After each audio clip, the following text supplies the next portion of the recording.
तो हेलो दोस्तों, आप सभी का स्वागत है आपके अपने YouTube चैनल स्मार्ट इंजीनियर पर। मेरा नाम है राधे और मैं स्टार्ट करने जा रहा हूं सोइल मैकेनिक्स के रिलेटेड एक नया टॉपिक। तो बेसिकली आज की वीडियो में हम बात करने वाले हैं दोस्तों केमिकल वेदरिंग के बारे में, यानी कि केमिकल इरोजन किस तरह से होता है रॉक्स का, उसके बारे में आज हम जानेंगे।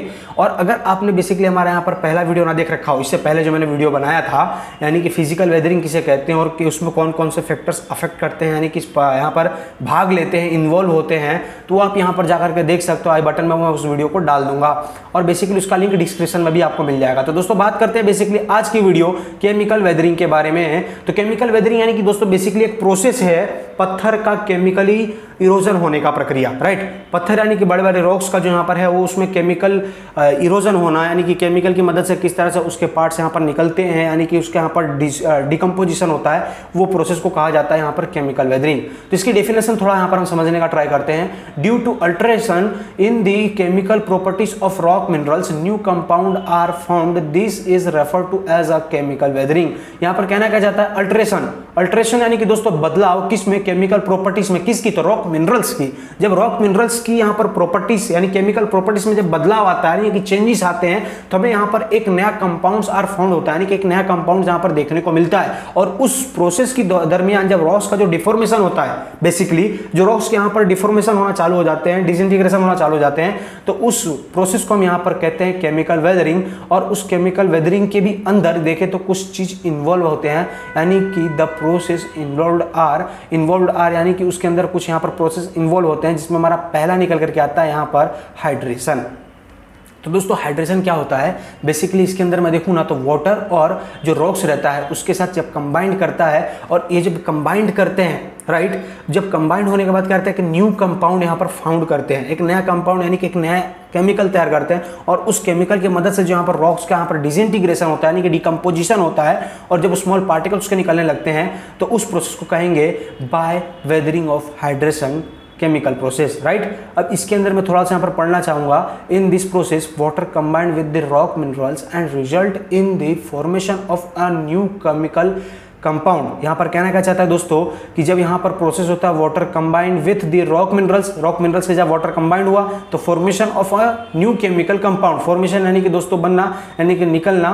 तो दोस्तों यहाँ पर फॉर्मेशन होता है किसका? न्यू कंपाउंड का। The chemical reaction causes a change in volume and decomposition of rock into small particles. और ये जब रिएक्शन है, केमिकल रिएक्शन जब होता है तो causes in change in volume क्या कर देता है, किसमें बदलाव कर देता है? उसकी वॉल्यूम में चेंज ला देता है, और साथ ही साथ उसका क्या होने लगता है दोस्तों? डिकम्पोजिशन होने लगता है। और इस चीज के बाद देखें तो रॉक्स का यहाँ पर छोटा छोटा पार्ट्स निकलने लगता है, और ये जो छोटे छोटे पार्ट्स जब निकलते हैं तो उसको कहेंगे यहाँ पर फॉर्मेशन ऑफ सोइल, राइट। ये तो हमने पढ़ाई था आगे। तो इस तरह से प्रोसेस होता है बाय हाइड्रेशन से। आगे की ओर बढ़े दोस्तों तो आगे हमारा यहाँ पर आता है कार्बोनेशन का प्रोसेस। कार्बोनेशन बेसिकली इसके अंदर भी देखें तो कार्बन डाइऑक्साइड जो रहता है वो कंबाइंड होता है वाटर के साथ। वाटर कहाँ से मिलता है? कार्बन डाइऑक्साइड तो बेसिकली एटमॉस्फेयर में रहता है, वो तो कहीं पकड़ के आने वाला नहीं है कि ऐसा पकड़ में आ जाए, तो वो कंबाइंड होता है बेसिकली एटमॉस्फेरिक वाटर जो रहता है यहाँ पर। जैसे कि इसके अंदर बात करूँ तो नमी, वेज जिसको कहते हैं, नमी हो गया, तो नमी जो रहती है वातावरण में उसके साथ कंबाइंड होता है। और कंबाइंड होने के बाद फिर इसके बाद क्या होता है, जब बारिश वगैरह होती है तो फिर इसके बाद कार्बोनिक एसिड निकलता है, और कार्बोनिक एसिड जब पत्थर के ऊपर रिएक्ट करता है तो देख सकते हो इस तरह का कुछ यहाँ पर रिएक्शन देखने को मिलता है। तो इसकी भी हम यहाँ पर पढ़ ले थोड़ा सा डेफिनेशन, इसकी मदद से मैं समझा दूं कि in this process carbon dioxide in the atmosphere combined with the water to form carbonic acid. This carbonic acid react chemically with rocks and causes decomposition। जब ये कार्बोनिक एसिड रॉक्स मिनरल्स के साथ यहाँ पर जब रिएक्ट करते हैं chemically with rocks and causes decomposition, यानी कि जब केमिकली यहाँ पर रिएक्ट करते हैं और तो उनका क्या होता है? डिकम्पोजिशन होता है। किसका? रॉक्स का। और इस तरह से इनका क्या होता है? यहाँ पर वेदरिंग होता है।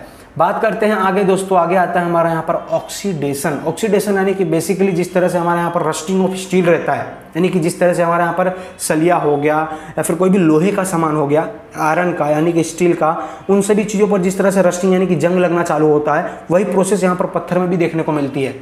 किस तरह से? तो डेफिनेशन की मदद से समझे कि in this process oxygen in the atmosphere combined with the minerals in rocks, oxidation result in the decomposition of rocks. Oxidation oxidation of rocks is somewhat similar to rusting of steel. जिस तरह से मैंने कहा, यानी कि यहाँ पर क्या रहता है, ऑक्सीजन रहता है, oxygen combined with the atmosphere, atmosphere में जो भी उसकी नमी है, वेज है, उसके साथ कंबाइंड होता है और उसके ऊपर, रॉक्स के ऊपर रिएक्ट करने लगता है। तो देख सकते हैं इस तरह से लाल लाल होने लगता है और इसका यहाँ पर क्या होने लगता है, डिकम्पोजिशन होने लगता है। तो ये प्रोसेस हमारा कहलाता है यहाँ पर ऑक्सीडेशन का। आगे की ओर बढ़े दोस्तों, तो आगे आता है हमारे यहाँ पर लीचिंग, जिसको हम सॉल्यूशन कहते हैं, राइट। तो लीचिंग बेसिकली यहाँ पर ड्राइंग की मदद से मैं समझाना चाहूँगा।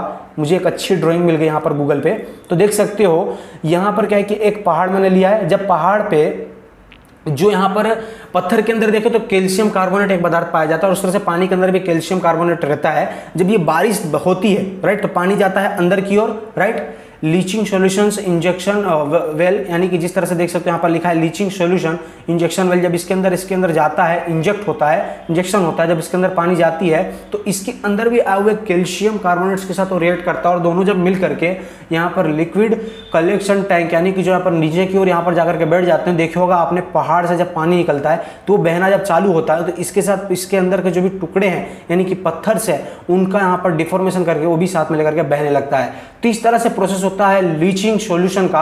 यानी कि बेसिकली छोटा सा एग्जांपल दूं कि आपने चाय पिया होगा, फिर चाय बनाया होगा, तो जब चाय के लिए जब पानी को उबालते हैं और उबालने के बाद उसके अंदर जब चाय पत्ती को डाल दिया जाता है तो चाय पत्ती के अंदर से जो यहाँ पर पार्ट्स है, जो उसके यहाँ पर मिनरल्स है, राइट, वो घुल जाते हैं उसके अंदर, यानी कि पानी के अंदर कहूँ या फिर दूध के अंदर, और उसके अंदर वो विलय हो जाते हैं। और इस प्रोसेस को देखें तो एक तरह से कहा जाता है लीचिंग प्रोसेस। जो चाय पत्ती है उसके जो ठोस पदार्थ अलग हो गए, लेकिन उसके जो मिनरल्स हैं, सोल्यूबल पार्टिकल्स है, वो उसके अंदर मिल करके घुल गए। तो इस पदार्थ को, इस तरह के प्रोसेस को कहा जाता है लीचिंग प्रोसेस। यहाँ पर लिखा हुआ है कि in this process water soluble rocks minerals such as calcium carbonates are dissolved and washed out from the rocks by rainfall or percolating sub surface water. Percolating यानी कि दोस्तों चूसना, यानी कि शोषण होना, sub surface water, those resulting in the decompositions of rocks and formation of soil. जिस तरह से मैंने कहा यहाँ पर कि डिकम्पोजिशंस होता है रॉक्स मिनरल्स, यहाँ पर जो rocks and formation of soil, decompositions होने के बाद यहाँ पर उसका सॉइल बनना चालू होता है। कब? जब यहाँ पर जो इसके अंदर कैल्शियम कार्बोनेट्स रहता है वो डिजोल्व होता है और इसका वॉशड आउट, यानी कि धोने की प्रक्रिया जब चालू होती है, किसकी? रॉक्स की। धोना यानी कि वॉश होना दोस्तों, right, washed out from the rocks bye rainfall और परकोलेटिंग सब सरफेस वाटर। परकोलेटिंग यानी कि चूसे गए वाटर के बाद जब वो वाटर बहना चालू होता है सब सरफेस से, तो इस प्रोसेस के दौरान जो यहाँ पर रिजल्टिंग होता है उसके दौरान हमें देखने को मिलता है कि डिकम्पोजिशन ऑफ रॉक्स होता है और रॉक्स होने के बाद क्या बनता है यहाँ पर? सॉइल। तो दोस्तों आगे की ओर बढ़े तो आगे आता है हमारा यहाँ पर हाइड्रोलिसिस। हाइड्रोलिसिस यानी कि दोस्तों बेसिकली इसके अंदर क्या रहता है? Chemically process in which water, पानी के साथ यहाँ पर केमिकली प्रोसेस होता है और उसके बाद यहाँ पर क्या होता है? डिसोसिएटेड होता है। किसका? जो यहाँ पर केमिकली प्रोसेस होता है वाटर का, तो वाटर में से डिसोसिएटेड होता है H+ और OH आयंस बराबर OH आयंस, ये दोनों निकलते हैं। ये दो आयन है H+ और OH-। ये जब आयरन निकलते हैं तो इसके अंदर जो हाइड्रोजन कैशंस होते हैं वो रिप्लेस इन दी मेटालिक आयरन्स, और जो हाइड्रोजन कैशंस को रिप्लेस करते हैं किसको? मेटालिक आयरन्स को। और जो रॉक्स के अंदर पाए जाने वाले मिनरल्स है कैल्शियम, सोडियम एंड पोटेशियम, वो रिएक्ट करते हैं और इसके बाद जो डिफॉर्मेशन यहाँ पर देखने को मिलता है रॉक्स का, उसको कहेंगे हम यहाँ पर हाइड्रोलिसिस की प्रोसेस, राइट। यहाँ पर देख सकते हो मैंने एक ड्राइंग लिया है, यहाँ पर मूर्ति यानी कि स्टेचू जो रहते हैं पत्थर के, उसके यहाँ पर पार्ट्स आपने देखा होगा निकलना चालू हो जाते हैं। तो ये प्रोसेस कुछ इस तरह से ही है, बारिश होती है, पानी लगता है तो उसके पदार्थ यहाँ पर धीरे धीरे निकलने लगते हैं। तो ये प्रोसेस रहा हमारा यहाँ पर केमिकली प्रोसेस ऑफ रॉक्स।